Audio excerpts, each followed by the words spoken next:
Quand tu veux attirer la bonne personne, si tu dois renoncer à toi-même, tu seras irritable et triste demain. Tu dois t'interroger. Comment tu vois ton futur? Il y a des choses pour lesquelles tu dois prendre rendez-vous avec toi-même. Regarde au plus profond de toi. Je vais vous dire la séduction des gens. Ils commencent le cheminement, ils commencent à fréquenter quelqu'un, ils passent beaucoup de temps ensemble.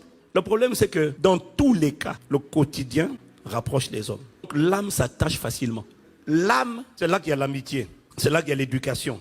Mais ce n'est pas l'âme qui doit influencer le choix. Il faut regarder à l'harmonie de l'esprit. Je parle de la vision. Toi, tu crois à l'intégrité. Toi, tu crois à l'humilité. Mais il y a quelqu'un qui s'intéresse à toi. Vous parlez, tu le trouves sympa, donc tu t'attaches à lui. Mais quand tu l'entends parler, tu ne vois pas d'humilité, tu ne vois pas de simplicité. Tu vois quelqu'un qui aime parler de lui, qui aime s'exalter. Mais le problème, c'est que comme ton âme est déjà attachée, tu dis, je suis amoureuse, pasteur. Mais le problème, c'est qu'en vérité, tu as renié toi. Et c'est ça l'histoire de beaucoup de foyers. Toi, ton rêve, c'est d'être utile à Dieu, d'éclairer ta génération. Tu épouses quelqu'un dans le rêve, c'est avoir un bon boulot et de passer sa vie dans le travail. Avoir beaucoup d'argent, gagner. Et puis aujourd'hui, il est muté à tel endroit, promotion professionnelle. Et plus le temps avance, et plus tu sens que maman le rend busy, occupé. Il passe son temps dans la carrière, il pense métier, il pense... Et sa validation, c'est son travail. Quand il y a la promotion, tu sens qu'il est fier. Et toi, tu as envie de lui dire, mais il y a plus que ça. Au jour du jugement, c'est pas combien d'argent on a gagné. Le temps passe et j'ai envie de servir Dieu, j'ai envie d'être utile dans mon église. Parce qu'il n'y a rien de plus important que d'être utile pour Dieu. Parce que c'est pour ça qu'il t'a créé. Mais le problème, c'est que tu as épousé quelqu'un pour qui il était à l'église. Mais son aspiration dans la vie, ce n'était pas de servir Dieu. C'était de faire le maximum d'argent. Et il va te dire, oui, mais je suis tellement occupé, j'ai pas le temps, là, j'ai pas le temps pour l'église. Bon, vas-y toi, j'ai pas le temps.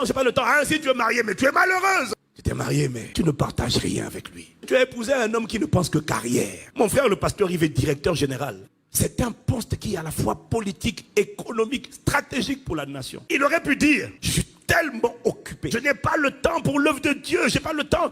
Tellement je suis busy. Parce que ses interlocuteurs, ce sont les directeurs, ce sont les ministres, ce sont les généraux. Mais comment tu expliques que tous les soirs, il est à l'église?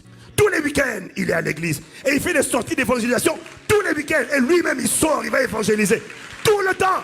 Ça veut dire que ce n'est pas un problème de manque de temps pour servir Dieu. C'est faux. Le gars n'a pas un cœur qui bat pour Dieu. Quand on a un cœur qui bat pour Dieu, on trouvera toujours le moyen de servir Dieu.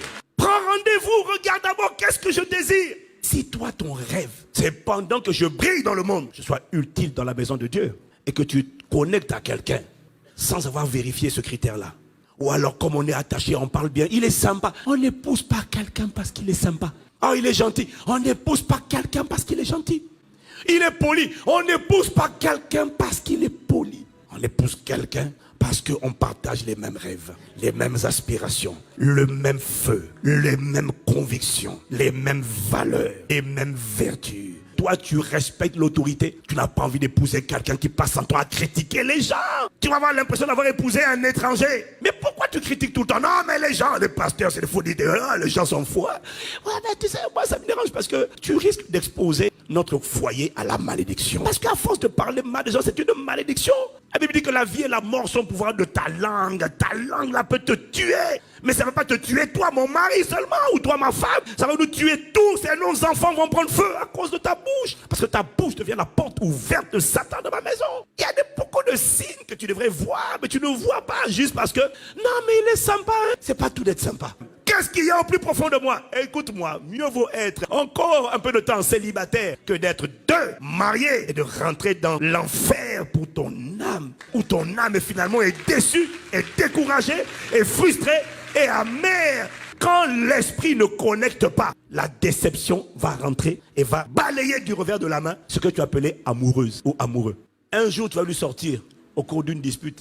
Mais j'ai renoncé à ça pour toi, j'ai renoncé à ça pour toi, j'ai abandonné ça. Et là, tu vas être choqué parce que tu vas te prendre la gifle de ta vie. Je ne t'ai rien demandé. Et là, c'est un coup de poignard qui t'achève. Comment? J'ai renoncé. Mon pasteur m'avait dit, je n'ai pas écouté. Les gens qui me respectaient, je ne les ai pas écoutés. Et tu me dis ça? Mais alors tu veux que je te dise quoi? Casse-toi. Où est l'amour? Alors ma soeur, comment ça va? Et l'amour?